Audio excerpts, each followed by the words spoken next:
반갑습니다. 다들 점심 식사 맛있게 하셨나요? 제가 지루하거나 졸리지 않으실 수 있도록 재밌고 알차고 한번 잘 해보겠습니다. PPT 한번 띄워주시면 감사하겠습니다. 제가 오늘 준비한 강의 제목은 기도의 집과 우리의 부르심이라는 제목을 가지고 있고요. 저는 선두주자스쿨 하면서 이주윤 목사님 강의가 굉장히 인상 깊었거든요. 인상 깊고 또 저한테 새롭게 하이라이트 되는 그런 시간이었어요. 그래서 그 다윗의 장막부터 기도의 집까지 이어지는 그 기원과 우리의 부르심은 어떠한 것인가, 우리가 어떠한 부르심으로 이 기도의 집을 세워나가야 하는가에 대해서 함께 나누기를 원합니다. 제목은 기도의 집과 우리의 부르심이라는 제목이고요. 오늘 목차는 제가 크게 4개로 나눠봤어요. 첫 번째는 다윗의 장막의 기원, 두 번째는 기도의 집 운동, 세 번째는 예배자의 정체성, 네 번째는 마지막으로 그래서 우리의 부르심은 무엇인가. 이렇게 한번 다시 새로운 메시지는 아니고요. 복습하고 떠올리는 리마인드하는 시간으로 한번 보내보겠습니다. 첫 번째 다윗의 장막의 기원에 대해서 같이 보게 될 텐데 다윗의 장막의 기원을 타고 올라가다 보니 에덴 동산이 나오더라고요. 에덴 동산 창세기 2장 8절 말씀을 함께 다 같이 읽어보겠습니다. 시작. 여호와 하나님이 동방의 에덴에 그 지으신 사람을 거기 두시니라. 아멘. 에덴 동산이 하나님의 임재가 가득한 공간이었다는 것을 다들 믿으시지요. 그곳에는 하나님의 임재함으로 가득한 그 기쁨과 즐거움이 있었어요. 그래서 거기에 살던 아담과 하와는 그 모든 것들을 누리고 사는 존재였는데 어떤 나쁜 뱀으로 인해서 잃게 되었죠. 그것들을. 그래서 하나님께서는 에덴 동산을 창조하시고 거기에 사람을 두시기 위해서 창조하셨습니다. 우리가 앞에 찬양했던 것처럼 하나님은 영원히 우리와 거하시는 것이 하나님의 꿈이자 목표였어요. 저희를 창조하신 목표. 다른 어떠한 것이 아니라 영원히 우리와 교제하기 위해서. 그래서 하나님은 동방 에덴 동산을 창설하시고 인간을 특별한 존재로 만드셨어요. 인간을 어떤 특별한 존재로 만드셨을까요? 네, 하나님의 형상을 따라 하나님과 특별한 관계를 맺는 존재로 하나님께서 인간을 지으셨지요. 이것은 하나님이 인간을 만들 때 특별한 관계를 맺고 특별히 하나님이 인간에게 사명을 주셨어요. 그 사명은 이 땅을 정복하고 다스려라 라고 명하셨죠, 아담에게. 그래서 인간은 다른 피조물들과 달리 하나님과 온전하게 교제를 나누고 하나님께서 맡기신 책임을 다하는 존재로 창조되었습니다. 그래서 우리가 창세기 2장 15절 말씀을 한번 또 읽어보면서 인간은 어떠한 목적으로 창조되었는지 한번 알아보겠습니다. 시작.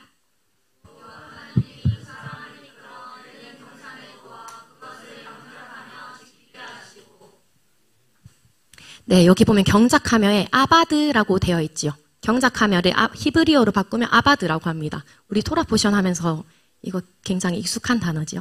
아바드의 뜻을 살펴보면 아바드는 섬기다, 노동하다, 예배하다라는 뜻을 가지고 있습니다. 그래서 하나님께서는 인간에게 땅을 경작하고 지키게 하셨는데 경작하는 것이 섬기는 거죠. 하나님을 위해서 일하고 그 땅을 섬기고 또 그 땅에서 예배하는 것. 그래서 인간은 하나님께 예배하고 하나님을 섬기는 책임을 가진 존재예요. 하나님께서는 우리의 예배를 받길 원하셔서 우리가 하나님의 섬기는 섬김을 받길 원하셔서 인간을 창조하셨습니다. 특별히 이 아바드는 저희가 배우고 있는 토라 포션에 계속 나오는데 구약 성경에서 제사장이 성막에서 성소에서 드리는 예배 행위와 섬김의 행위를 아바드라고 합니다. 그래서 아담과 하와 즉 인간의 창조 목적은 어떤 제사장적인 존재인 거예요. 우리가 토라 포션 레위기 하면서 레위인을 넘어 제사장의 부르심으로 우리가 나아가야 된다 하는 것과 일맥상통합니다. 그래서 인간은 에덴 동산에서 하나님을 예배하고 섬기면서 하나님께서 주신 규례와 질서를 따르는 제사장과 같은 존재로 지음을 받았습니다. 그래서 인간은 창조의 본래 목적대로 하나님을 예배하고 그가 맡기신 땅을 돌보는 존재인 거죠. 그런 사명을 가진. 그래서 이 예배하다라는 단어가 창세기 창조할 때부터 나와요. 그러면 우리는 정말 하나님을 예배하기 위해 지어진 존재가 맞다. 하나님을 예배한다는 것은 어떤 국한된 사람들에게 주어진 부르심이 아니고 인간이라면 누구나 가지고 있는 가장 높은 부르심이다 라고 정리할 수 있겠습니다. 그 두 번째는 이제 아브라함을 보기 원해요. 아브라함을 저희가 또 창세기 토라 포션에서 예배하는 사람으로 저희가 배웠지요. 창세기 12장 7절에서 8절 한번 같이 읽어보겠습니다. 시작.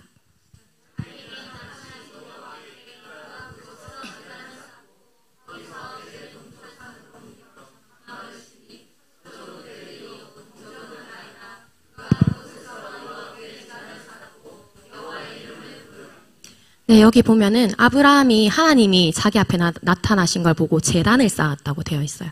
제단을 쌓았다는 것이 오늘의 말하면 예배 행위인 것입니다. 그래서 아브라함은 하나님 앞에 제단을 쌓는 자, 예배하는 자였습니다. 그리고 창세기 22장 5절 말씀 함께 읽어보겠습니다. 시작. 내가 아이와 함께 저기 가서 예배하고 우리가 너희에게로 돌아오리라 하고, 여기서 영어 성경에서 월십이라는 단어가 처음 나옵니다. 이 장면은 아브라함이 이삭을 바치라 명하신 하나님 명령에 순종해서 이삭을 데리고, 다른 종들은 두고 이삭을 데리고 올라가는데 예배하고 올 테니 기다려라, 이렇게 말을 하고 올라가죠. 그럼 우리가 여기 나온 예배하다, 월십이라는 단어에 대해서 조금 알아보길 원합니다. 월십은 가치라는 뜻을 가진 월드와 신분과 상태를 나타내는 쉽이 합쳐져서 존경과 존귀를 받을 만한 가치가 있는 존재에게 경의를 표하는 행위라고 사전적 정의가 되어 있더라고요. 근데 과연 하나님께서 100세에 주신 아들을, 외아들을 하나님께 바치라고 하신 하나님께 존경과 존귀를 가치가 있는 분이다 하고 자신 있게 예배할 수 있는 분이 계실까요? 저는 솔직히 어려울 것 같아요. 이든이를 바쳐라. 그러면, 하나님 그래도 존경과 나의 존귀를 받기에 합당하신 분이십니다. 이렇게 할 수 있는가? 이렇게 좀 저를 점검해 보게 되더라고요.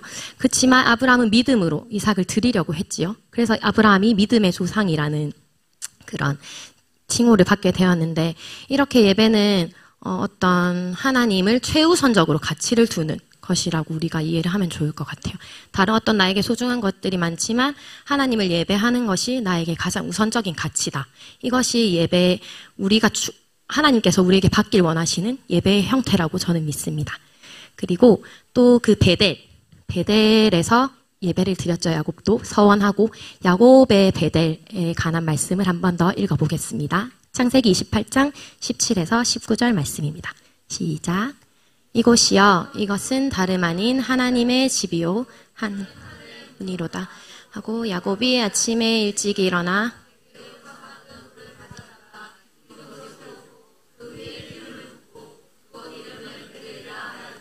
네, 다들 베델이 뭔지 아시죠? 여기 본문에도 나와 있는데 베델은 하나님의 집이요 하늘의 문이로다. 이때 야곱이 돌을 쌓아놓고 거기서 잠을 잤다가 꿈을 꾸는데 사닥다리 환상을 보게 됩니다. 그래서 야곱은 하늘과 땅이 연결되어 있구나. 야곱은 하늘과 연결된 자였어요. 하나님이 이곳을 왔다 갔다 하는구나. 그럼 나는 이곳을 베델이라 하고 이곳에서 난 제단을 쌓겠다 하고, 야곱도 베델에서 제단을 쌓습니다. 창세기 35장 3절 말씀 함께 읽겠습니다. 시작. 우리가 일어나 베델로 올라가자. 내 환난 날에 내게 응답하시며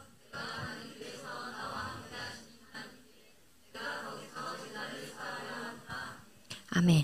야곱이 베델에서 서원을 했지요. 하나님 나와 함께 계셔주시고 하나님 모든 날을 나에게 지켜주십시오. 이 서원을 기억하시고 하나님께서 응답하셨어요. 야곱의 삶 가운데에. 그래서 야곱이 다시 베델로 돌아와 제단을 쌓습니다. 예배를 드립니다. 그래서 야곱은 이스라엘로 정체성이 변화됩니다. 야곱 혹시 무슨 뜻인지 기억나시는 분 계신가요? 네? 맞습니다. 속이는 자. 발 뒤꿈치를 잡다. 속이는 자에서 이스라엘은 승리. 하나님께서 승리하는 자로 정체성을 변화시켜 주셨어요. 우리가 에덴 동산을 잃고 어떤 예배가 하나님과 막히게 된 것을 예수님께서 그 담을 허물어 주셨는데, 우리의 정체성 또한 예배함으로써 계속해서 변화가 되는 것이죠. 하나님을 그냥 구원받은 자에서 하나님의 자녀로, 또 나중엔 하나님의 신부로까지 우리의 정체성이 계속해서 변화되는 과정 가운데 우리의 예배가 있다는 것을 한번 같이 나누고 싶습니다. 그리고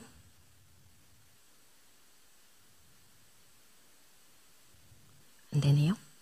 됐다. 이 다음에는 모세의 성막과 법궤에 대해서 나누길 원합니다. 모세는 제사장인 거 다들 아시죠? 모세 성막과 법궤, 시내산에서 모세가 법궤를 받고 성막 설계도를 가지고 가서 성막을 짓습니다. 그래서 그 성막에서 하나님이 임재하시고 만나주시고 죄를 사하시고 또 말씀하시고 동행하시고 인도하십니다. 이 모세의 성막에서 일어나는 일들을 통해서 이스라엘 백성들이 광야를 통과하게 됩니다. 하나님의 약속하신 약속의 땅 가나안으로 가게 되는데, 그 모세의 성막이 이스라엘 가운데 이렇게 지어졌잖아요. 그를 통해서 이스라엘 백성들이 어떻게 변화하게 되었냐면, 구별된 성막과 회막을 통해서 이스라엘 백성들이 하나님을 구하고 하나님을 예배하는 일이 일어나게 됩니다. 그래서 우리가 이 출애굽기 33장 7절과 10절 말씀을 함께 읽어보겠습니다. 시작.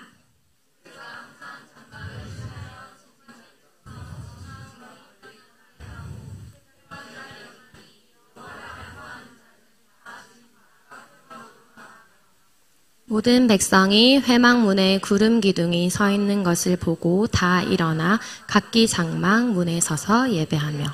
저희가 앞에 에덴 동산과 아브라함과 야곱까지는 어떤 개인의 예배였어요. 근데 이것은 성막이 지어짐으로 인해서, 그리고 그 안에 법궤가 있음으로 인해서 하나님이 거하시는 처소가 구별되었고, 그 안에 하나님의 영광을 상징하는 법궤가 있으면서 이스라엘 백성들이 여호와 하나님을 구하고 예배하는 일들이 점점 일어나게 되는 거예요. 그래서 이렇게 에덴 동산에서 시작된 예배가 어떻게 다윗의 장막으로 지금 이어지고 있는지를 보고 있는 겁니다.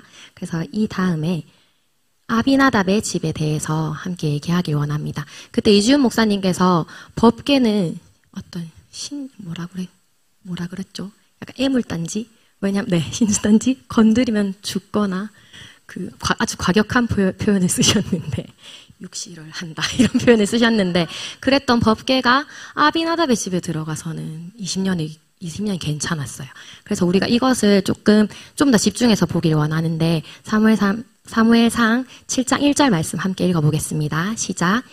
기럇 여아림 사람들이 와서 여호와의 궤를 옮겨 산에 사는 아비나답의 집에 들여놓고 그의 아들 엘리아사를 거룩하게 구별하여 여호와의 궤를 지키게 하였더니,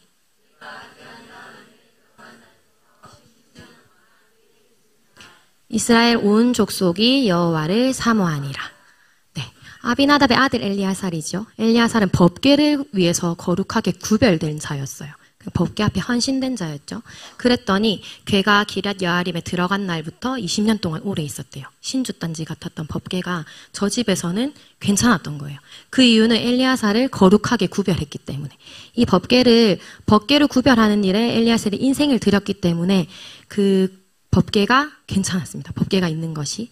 그래서 그뿐만 아니라 엘리아살이라는 법궤 앞에 거룩하게 구별된 자를 통해서 이스라엘 온 족속이 여호와를 사모하게 되는 일이 일어났어요. 이게 한 사람의 구별된 헌신으로 인해서 이게 국가적 차원의 영향력을 미치게 된 것. 그래서 이주윤 목사님께서는 이 아비나답의 집, 여기서 기럇 여아림의 법궤가 들어간 것이 다윗의 장막의 가장 시초라고 본다, 이렇게 말씀을 하셨거든요. 왜냐하면 한 사람 구별된 자를 통해서 국가적으로 변화가 일어났기 때문에, 하나님의 통치가 임했기 때문이라고 말씀하십니다.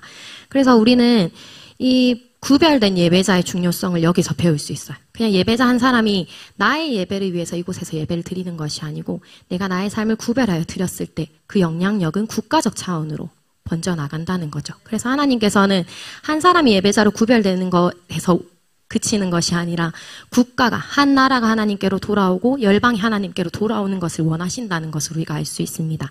그래서 이 한 사람 구별된 엘리아살을 통해서 하나님을 향한 거룩한 두려움이 이스라엘 가운데 일어나게 됐고요. 그래서 한 사람을 통해 이스라엘 전체가 하나님 앞에 구별되게 됩니다. 경외하고 회개함으로. 그래서 하나님 나라는 신정 통치죠. 하나님이 신이 다스리시는 곳이 하나님 나라입니다. 그래서 하나님 말씀을 대언하며 그 말씀이 국가적 형태의 구조로서 영향력을 가지는 것. 이것이 하나님 나라가 임한 신정 통치의 나라라고 할 수 있습니다. 이것이 오늘 확장되어 하나님과 연결되고 하나님 마음에 합한 예배자의 본질적 역할이라고 저는 생각을 해요.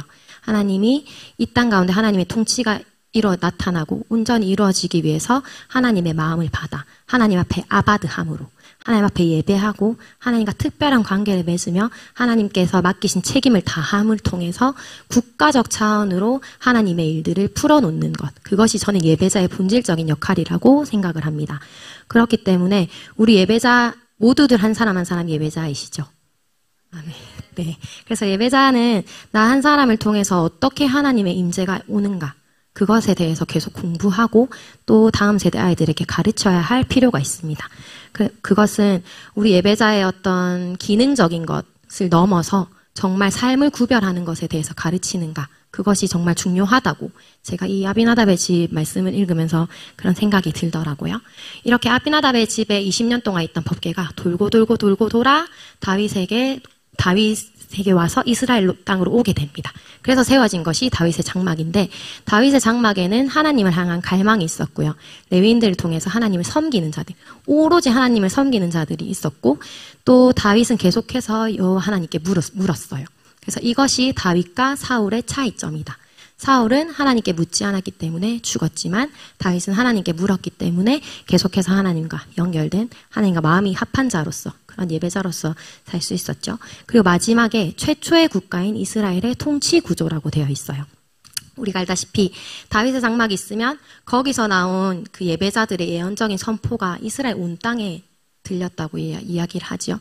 그래서 이것은 단순히 우리가 하나님 앞에 끊임없는 예배를 드리는 것에서 끝나는 것이 아니고, 거기에서 임하는 하나님의 임재, 영광, 하나님의 마음, 하나님의 말씀들을 통해서 나라를 통치하고자 하는 하나님께서 만들어내신, 하나님께서 계획하신, 에덴 동산에서부터 계획하신 그 통치의 구조인 거예요. 하나님께서 국가적 차원에 통치하길 원하시는. 그래서 우리가 이 기도의 집을 세울 때, 저도 근데 처음에 그런 착각을 했었거든요. 이거는 그냥 한 시대의 무브먼트다.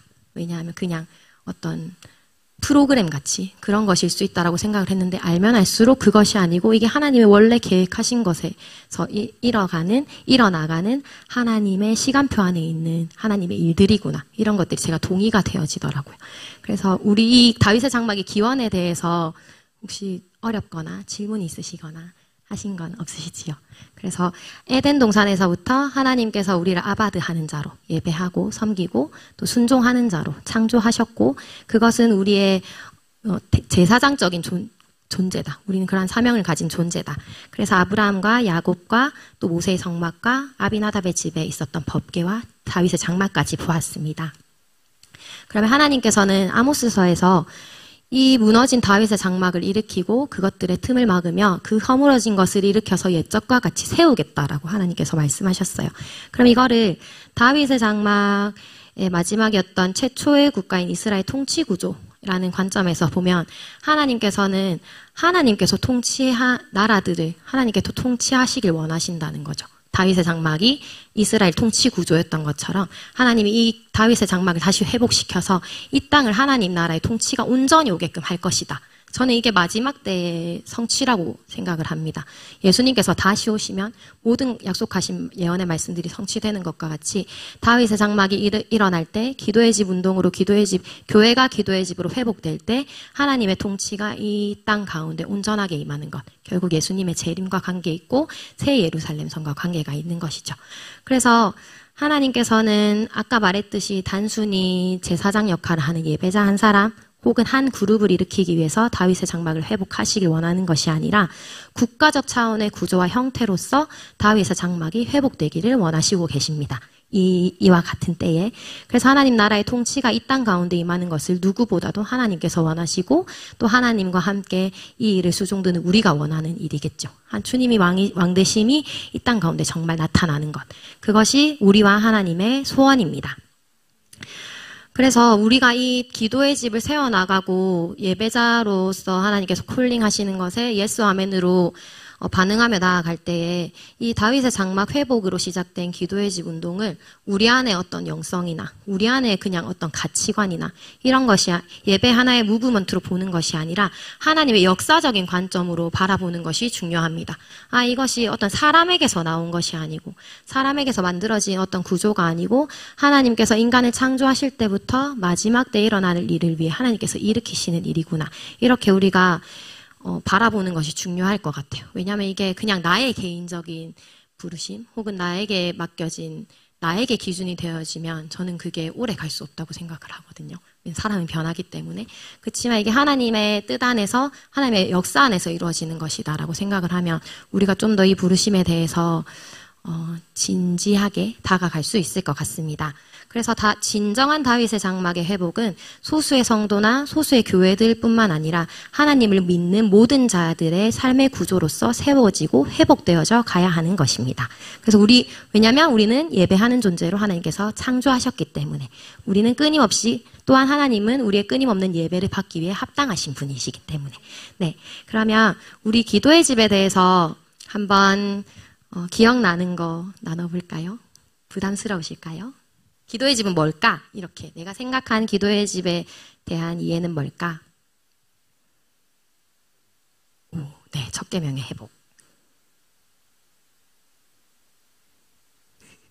네, 247 끊임없이 드려지는 기도와 예배, 그리고 요한계시록 5장 8장에 근거한 하프앤볼 예배가 드려지는 곳, 그리고 보좌에서 드려지는 천상의 예배를 추구하는 것, 그리고 하나님과의 친밀함, 첫 계명 말씀하신 하나님과의 친밀함, 마지막 때의 신부단장, 이스라엘 회복 등등 여러 가지들이 있을 수 있겠죠. 기도의 집에 대한 이해를 가지고 계신 것이.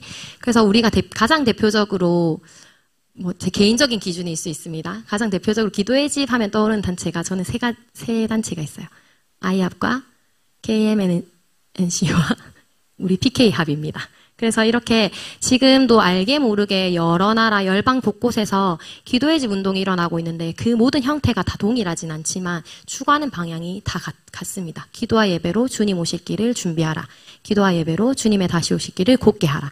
이것이 기도의 집의 핵심 가치입니다.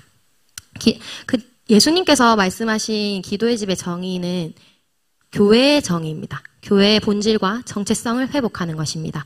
이 마가복음 말씀은 여기도 붙어 있죠.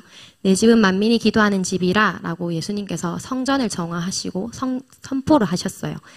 그래서 우리 밖에서 저희 교회 보면 교회는 기도의 집이고 기도의 집은 교회입니다 라고 붙어 있는 것만큼 저희 교회의 어떤 방향성과 가치관들을 잘 드러내는 한 문장이라고 할 수 있는데 저는 이 기도의 집이 마지막 때 일으키시는 하나님의 역사, 라스트 플랜이라고 저는 믿습니다. 하나님께 온전히 올려지는 예배와 기도를 통해서 개인뿐만 아니라 가정과 공동체, 또 지역과 나라, 이스라엘과 열방 가운데 하나님의 통치가 임하게 하는 것이 우리 기도의 집의 역할이고 본질이라고 생각을 해요. 왜냐하면 한명진 목사님 부흥 집회 때 키이즘 구조 말씀하신 거 기억하시나요? 키이즘 구조는 A, B, C, C-B-A-. 그래서 이렇게 완전한 대칭을 이루는 데칼코마니 구조를 성경을 가지고 있다라고 얘기를 하는데 처음 시작이 에덴 동산이었고 마지막이 새 예루살렘 성입니다. 그래서 각자 창조된 목적을 향해 다시 돌아가는 거예요. 창조되었다가 잃었다가 다시 회복하는 과정을 통해서 이 하나님의 역사가 마무리가 되어지는데 예배는 우리 인간의 창조 목적입니다. 아까 같이 함께 나눴죠.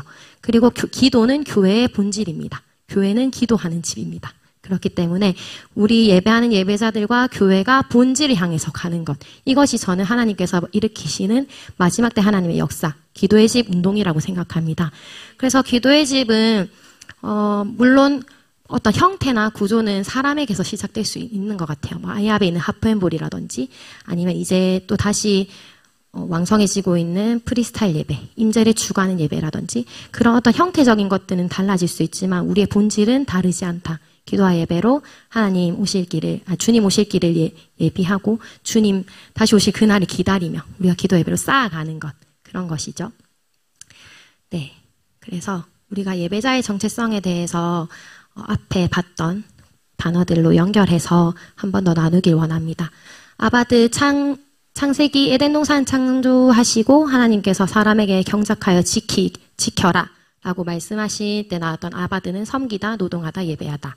하나님과 온전한 교제를 나누고 그가 맡기신 책임을 다하는 존재. 그러면 예배자는 이 예배자의 정의가 이거라고 저는 생각을 하거든요. 하나님과 친밀하게. 하나님을 두려워하거나 하나님을 멀리하거나 하나님을 등한시하거나 하나님을 떠난 자가 아니라 하나님 가장 가까운 곳에서 하나님과 친밀한 관계를 나누며 하나님께서 맡기신 일에 내가 순종하고 순복하는 자. 저는 그게 예배자라고 생각합니다. 그것이 내가 생각하는 가치와 반한다 할지라도 하나님 명하신 것 앞에 내 가치를 버릴 수 있는, 기꺼이 포기할 수 있는 것이 예배자라고 생각합니다. 예배자의 가장 중요한 것은 하나님을 내 몸과 뜻과 정성을 다해 사랑하는 것이라 생각해요. 아브라함이 하나님을 그렇게 사랑했기 때문에 이삭을 바칠 수 있었던 것과 같이 이삭을 바치러 가면서도 하나님 앞에 예배하러 갈 수 있었던 것은 하나님을 정말 신뢰하고 사랑했기 때문이라고 생각을 하거든요. 그래서 우리가 다른 어떤 것보다도 이 첫 계명을 놓치지 않길 원합니다. 하나님은 모든 것을 다해 우리를 사랑하시는, 우리의 연약함까지도 다 사랑하시는, 내가 잠시 한눈 팔다 주님 한 번만 불러도 온 마음을 쏟아 나에게 집중하시는, 나를 사랑하시는 그러한 분이시라는 것을 우리가 이 기도의 집 안에서 정말 배우고 경험하길 원해요. 저는 기도의 집을 만나기 전에 하나님이 너무 두려운 분이셨어요. 하나님, 이제 제가 늘 하는 말이 구름 타고 오시는 예수님. 그래서 제가 예수님 안 믿을 때 구름만 좀 끼어 있으면 주님 다시 오시는 거 아니야? 그럼 난 100% 지옥인데 큰일 났다. 막 이렇게 하면서 항상 그 구름 껴 있는 날에 막 집에서 우울하게 있었거든요. 다음날 눈 떴는데 막 휴거 소식으로 뉴스가 난리 나면 어떡하지? 나는 들림 못 받으면 어떡하지? 제가 좀 율법적인 신앙을 가졌었어요. 중학교 때. 그때 막 죄를 지으면 안 되고 회개 기도는 하루에 2시간 이상 무릎 꿇고 방언으로 무조건 해야 되고 그렇게 안 하면 우리는 회개가 안 되고 막 이렇게 배웠었거든요. 좀 혹독한 훈련을 받으면서 배웠는데 물론 그렇게 훈련받는 것에 가치가 있지만 제가 그때 완전 신앙의 기초가 없었던 때라 너무 무서운 거예요. 사실 중고등학생이 지을 만한 죄가 크게 많지 않거든요. 근데 제가 당시 그때 신앙생활했던 교회에서는 세상 가요 듣지 마라, TV 보지 마라 이거였어요. 근데 TV 보고 싶고 세상 가요 마트만 가도 들리고 그거 안 들을 수가 없으니까 저는 그때 막 방언하면서 속으로 들으면 안 돼. TV 보고 있으면 보면 안 돼. 근데 그게 저한테 너무 정죄감이 되는 거예요. 왜 나는 이걸 못 이길까? 왜 나는 이 세상의 음악들이 왜 듣기 좋고 왜 세상 TV 프로그램이 왜 재밌을까? 막 이런 정죄감에 그러니까 회개를 하고 또 죄를 짓는 자는 예수님을 십자가에 못 박는 자다. 이렇게 말씀을 하셨거든요. 저는 그게 너무 제 안에 정죄감이 나는 진짜 막 그런 마음이 드는 거예요. 그러다가 바울이 우리에게 그리스도가 부활하지 않으면 우리가 이 믿는 이것이 얼마나 바보 같은 것이냐 이렇게 말한 것이 제가 동의가 되면서 예수님 부활하셨는데 동의가 되면서 맞다. 어차피 난 지옥 갈 거니까 예수님 안 믿고 지옥 가는 게 이득이다 이러면서 제가 교회를 떠났었어요. 그러다가 제가 기도의 집을 만나고 하나님이 그런 분이 아니시구나. 하나님은 진짜 나를 사랑하시는 분이시구나. 어떤 누구보다도. 그 하나님은 나의 죄보다 그냥 나를 더 귀하게 여기시는 분이시구나. 그렇기 때문에 예수님 보내셨구나. 이런 것들이 제가 친밀함들이 풀어지면서 지금 이 자리에까지 오게 되었는데 우리 예배자들에게는 이 하나님을 사랑하는 하트가 가장 중요한 것 같습니다. 기도의 집을 섬길 때도 이 하트 없이 하게 되면 마르다와 같은 불평을 하게 될 수 있겠죠. 왜냐하면 이 기도의 집을 세우는 일은 정말 많은 헌신이 필요하거든요. 다들 아시겠지만 많은 헌신이 필요합니다. 그래서 이것이 우리가 주님을 향한 하트에서 오지 않으면 어려울 수 있다. 그리고 예배자는 또 하나님께서는 교회와 믿는 자들을 마지막 때에 신부로 깨우시지요. 하나님과 관계에 저는 이게 최고의 정점이라고 생각을 해요. 우리 결혼해 보신 분들 또 누군가를 좋아해 보신 분들은 누군가를 사랑하고 애정하는 마음이 진짜 보통 마음이 아니잖아요. 모든 것을 할 수 있고 그냥 눈빛만 봐도 알 수 있는 그런 지경까지 하나님 그러한 관계까지 하나님 우리와 맺길 원하시는데 예배라는 것은 신랑과 친밀해서 결국 신랑의 일까지 내가 하게 되는 것이 예배자라고 저는 생각을 해요. 예배자 하나님께서는 계속해서 나의 일을 할 신부를 찾고 계신데 그 찾고 계시는 주님 앞에 주님 제가 여기 있어요 라고 하는 것이 예배자인 것 같습니다. 그래서 마지막 때에는 이 신부의 영성을 가지고 하나님과 동역하는 예배자가 일어나야 될 줄 믿습니다. 그리고 아까 나눴던 워십, 존경과 존귀를 받을 가치가 있는 존재에게 경의를 표하는 행위, 이것이 예배의 정의라고 나눴는데 여기에 ER을 붙이면 경의를 표하는 자이겠지요. 그래서 우리가 하나님께 당신은 존귀하신 분이십니다. 당신 나의 모든 예배와 나의 사랑과 나의 모든 것을 받기에 합당하신 분이십니다. 라고 얘기하는 것, 찬양하는 것뿐만 아니라 우리 삶 가운데서 그런 고백을 주님 앞에 올려드리는 것이 모두 예배고 그런 고백을 올려드리는 모든 자가 저는 예배자라고 생각을 합니다. 그래서 가치가 혼돈하고 뭐가 좋다, 뭐가 낫다 이렇게 그 진리 기준이 불분명한 시대잖아요. 이 시대 가운데 우리는 하나님께만 최고의 가치를 두고 그분 앞에 내가 가진 가장 귀한 것, 향유옥합을 깨뜨리는 자가 저는 예배자라고 생각을 합니다. 그러면 예배자의 정체성은 예배자는 저는 뮤지션은 아니라고 생각을 해요. 뮤지션이 예배자는 될 수 있지만 예배자는 뮤지션이 아니다. 예배자는 뮤지션이 될 수 있지만 뮤지션은 예배자가 될 수 없다. 물론 예배하면 저희가 가장 먼저 떠올리는 것이 찬양, 그리고 어떤 음악인데 그렇기 때문에 음악이 중요하다고 저는 생각을 해요. 그리고 음악 또한 하나님께서 창조하셨고 하나님께서 저는 가장 위대한 음악가라고 생각을 하거든요.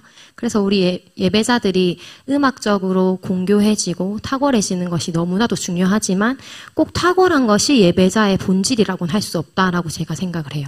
물론 네, 그렇습니다. 그래서 예배자는 단순히 음악하는 자가 아니라 아까 아비나답의 집에 머물렀던 법궤를 위해서 20년 동안 구별된 엘리야살과 같이 하나님 앞에 구별되어 거룩한 삶을 사는 자가 예배자입니다.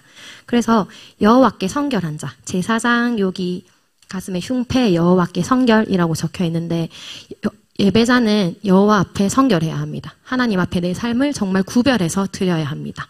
네, 그래서 내가 거룩하니 너희도 거룩하라 라고 말씀하신 하나님 말씀에 우리가 정말 죽기까지 순종을 해야 되는 줄 믿습니다. 참 쉽지 않지만. 그래서 네, 그 기도의 집 우리가 이렇게 세워가면서 진정한 예배와 예배자의 본질이 회복되기를 정말 원해요. 예배는 내가 와서 하나님 말씀을 듣고 찬양을 듣고 찬양을 함께 하면서 은혜 받거나 내가 위로받는 차원에서 끝나는 것이 아니고 예배의 본질은 하나님 앞에 드리는 거죠. 서비스. 하나님 앞에 드리는 것이라는 우리의 그런 예배를 향한 패러다임이 정말 바뀌길 원하고요. 그리고 구별된 삶을 통해 나를 거룩한 예물로 하나님 앞에 코르반으로 드리는 일들이 우리 리빙처치와 부경기도의 집 가운데 계속해서 일어나길 원합니다. 전 세대 가운데. 그래서 이 예물, 나의 삶을 예물로 드리는 이 코르반을 통해서 하나님 앞에 계속해서 카라브, 가까이 하게 되는 일들이 우리 공동체 안에 계속해서 일어나고 이 하나님께서 원하시는 예배의 본질이 우리 공동체 가운데 계속해서 세워지길 원합니다. 그렇다면 마지막으로 우리의 부르심은 무엇일까요? 우리의 부르심은 하프앤볼 기도와 예배라고 할 수 있겠죠. 계속해서 끊임없이 드려지는 기도와 예배를 통해서 하나님 나라 차원의 일들을 이 땅 가운데 선포하고 풀어놓고 또 보좌 앞에 있는 금대접을 채우는 것. 성도들의 기도라. 그래서 금대접을 채워서 그 금대접을 이 땅 가운데 쏟아붓고 채워서 쏟아붓고 그것이 우리의 첫 번째 부르심이라고 할 수 있겠습니다. 그리고 거룩한 삶의 구별. 아까 엘리야살과 같이 우리 지난주 토라포션에 나왔나요? 나사이트로시 해서 하나님 앞에 머리를 들고 하나님 앞에 머리 든 자들을 선별해서 군대로 세우신 것과 같이 우리는 거룩한 삶을 드림으로 하나님의 선별된 군대로 서는 것이 우리의 부르심이라고 생각합니다. 제가 기도의 집 처음 배울 때 기도의 집은 공군과 같은 역할을 한다 했거든요. 공중권세 잡은 자들을 대적하는 우리는 이 공중전을 펼치는 하나님의 군대라고 제가 배웠어요. 그래서 여러분도 느끼시는지 모르겠지만 저희 교회 주변의 증산 지역에 어떤 영적 흐름이 바뀌고 활기가 도는 것들을 혹시 느끼시나요? 저는 매우 느끼고 있습니다. 저희 교회 주변의 상가가 텅텅 비어 있다가 상가들이 다 들어차기 시작하고 라피에스타가 갑자기 막 여러 가지 매장들이 생기기 시작하고 이런 것들을 보면서 진짜 우리 교회가 기도의 집이 세워지니까 이렇게 이 증산 지역이 바뀌는구나 이런 것들을 많이 느꼈거든요. 그래서 우리는 눈에 보이는 건 달라지지 않을지라도 영적 흐름이 우리의 선포와 기도와 예배를 통해 달라지는 것을 믿음으로 계속해서 선포하고 기도하고 예배하고 또 하나님 앞에 거룩한 삶으로 우리를 드리는 것에 힘써야 되는 줄 믿습니다. 그리고 아까 다윗의 장막이 국가적 차원의 통치 구조라고 했는데 국가적 차원의 다윗의 장막을 회복시키는 것입니다. 저는 이 부분을 읽으면서 저희가 버스킹 예배를 하는 것이 참 이것 또한 하나님께서 우리 리빙처치와 부경기도의 집을 이곳 가운데 세우시고 하나님께서 마련하신 어떤 무기이자 우리에게 주신 사명이다 이런 생각이 많이 들었거든요. 저희가 기도의 집 예배를 하다 보면 이 공간 안에 있다 보니까 사실 이 예배가 전부이게 될 때가 많아요.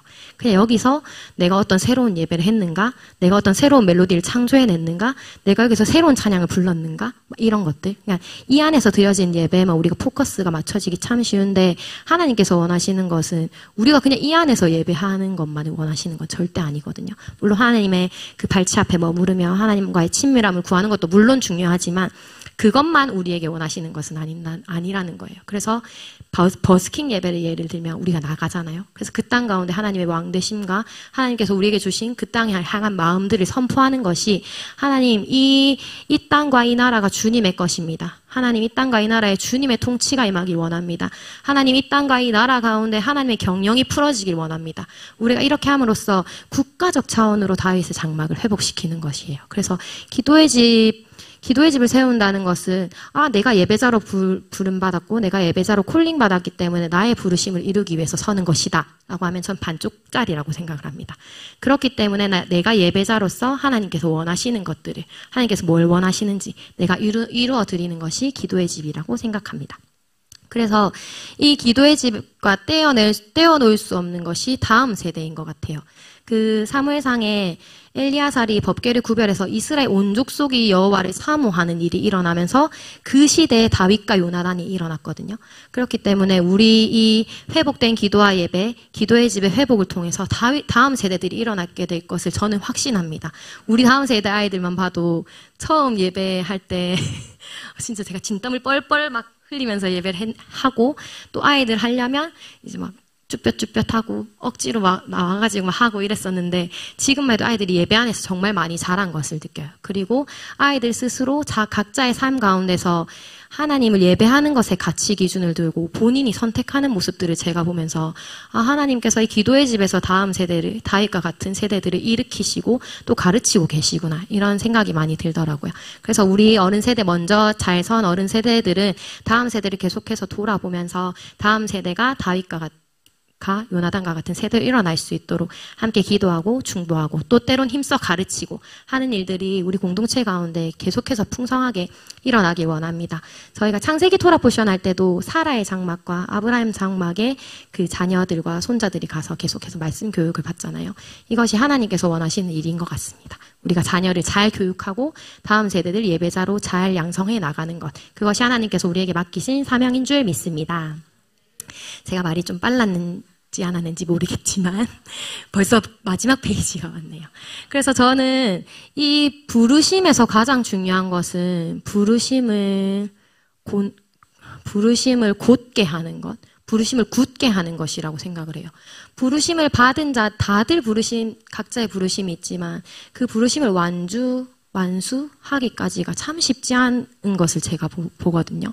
제 얘기를 짧게 하자면 아까 막 하나님 무서워. 그래서 도망갔던 제가 이전 교회에서 기도의 집을 만나고 그때는 문화 충격이었어요. 저는 그러니까 처음 신앙생활 하던 데서 찬양팀을 했었는데 찬양팀 하려면 무조건 무릎 꿇고 2시간 방언 기도하지 않으면 서지 못했습니다.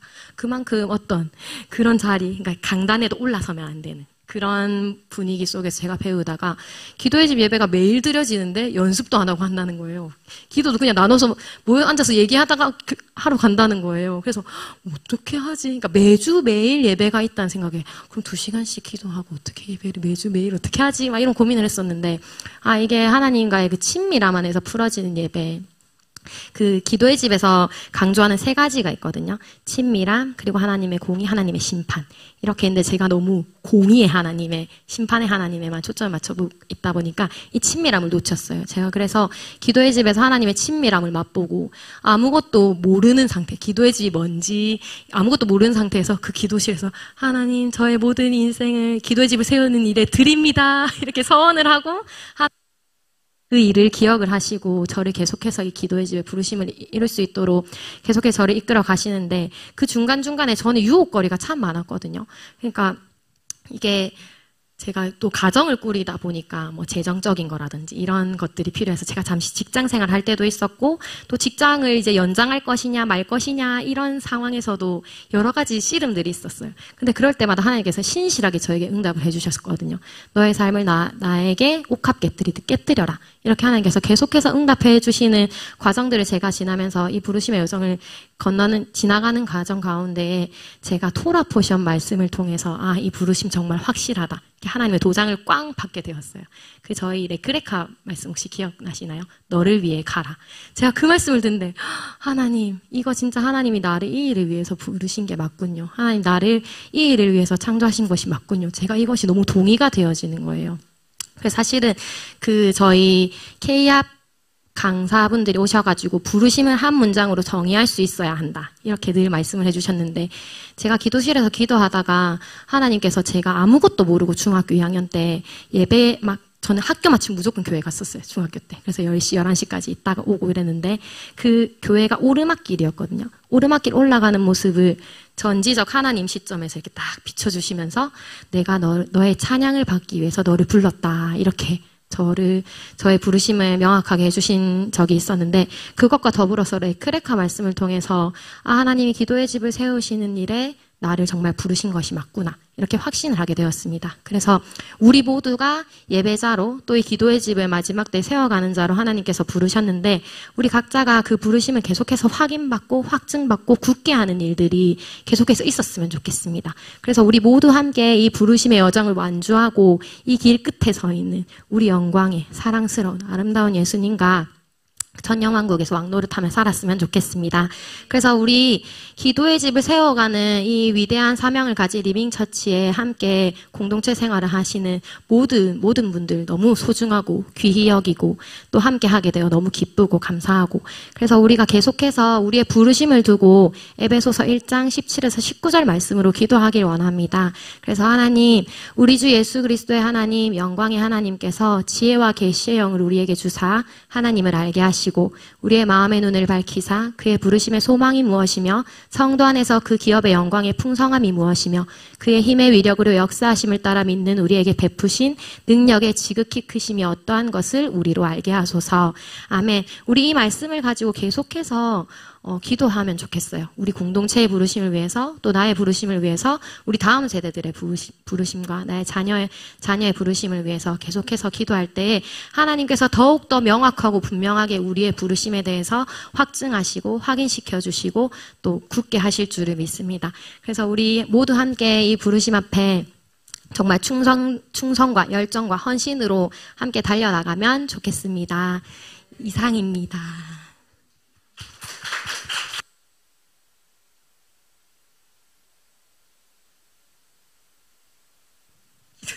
목사님.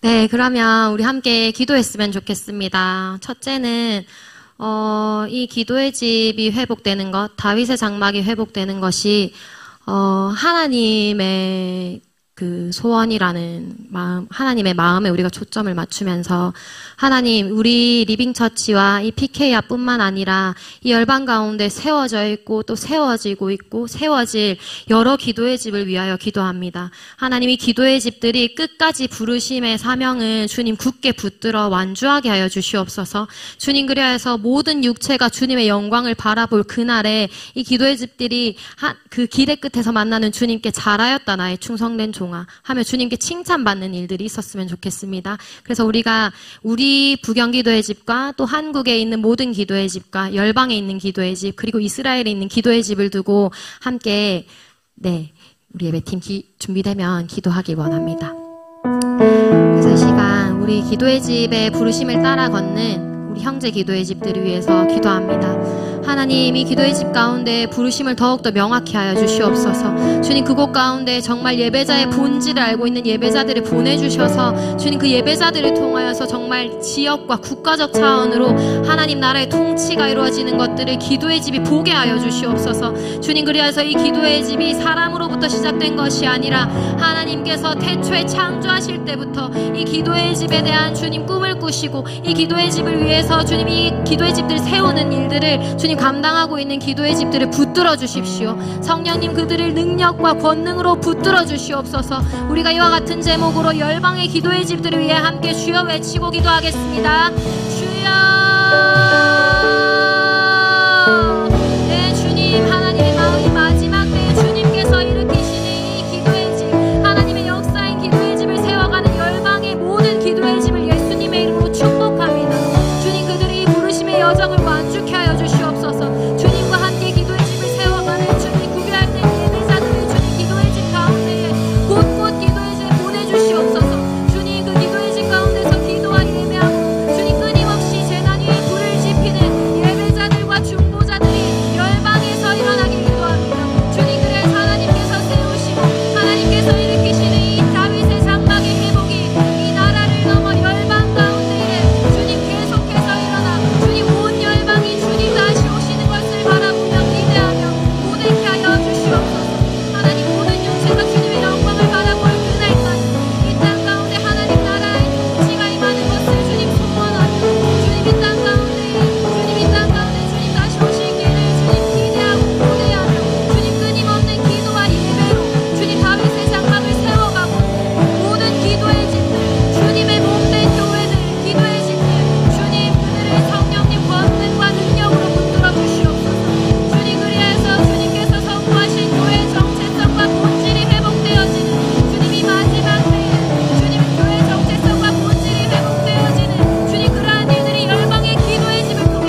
부경기도의 집을 위해서 함께 기도하길 원합니다. 하나님, 이 리빙처치와 부경기도의 집이 정말 하나님께서 계획하시고 하나님께서 미리 계획하시고 하나님께서 명하신 그런 하나님의 일인 줄 믿습니다. 주님, 이것이 사람으로 인해 시작되어진 것이 아니라 오직 하나님으로 인해 하나님의 계획 안에 있는 일임에 감사합니다. 하나님께서 세워가지는 기도의 집이 계속해서 든든히 또 곤고히 세워져 가게 하여 주시옵소서. 주님, 이곳 가운데 예배자로 콜링하신 한 사람 한 사람이 정말 하나님 앞에 예배자의 본질을 회복하는 자로, 하나님 앞에 우리의 삶을 구별해서 드리는 자들로, 주님 아바드하는 자들로 주님 세워지길 원합니다. 주님, 이 일들이 전 세대 가운데 일어나게 하여 주시옵소서. 주님, 특별히 마지막 때를 살아가는 우리 다음 세대들 가운데에 이 예배자의 영성과 기름이 계속해서 부어지길 원합니다. 주님, 법궤를 위하여서 자신의 삶을 구별했던 엘리야살과 같이, 또 하나님의 거하실 처소를 위해서 평생을 바쳤던 다윗과 같이, 주님, 그러한 영성들이 우리 다음 세대 가운데 심어지게 하여 주시옵소서. 이 시간 우리 부경기도의 집과 부경기도의 예배자들, 다음 세대를 위해서 함께 주여 외치고 기도하겠습니다. 주여.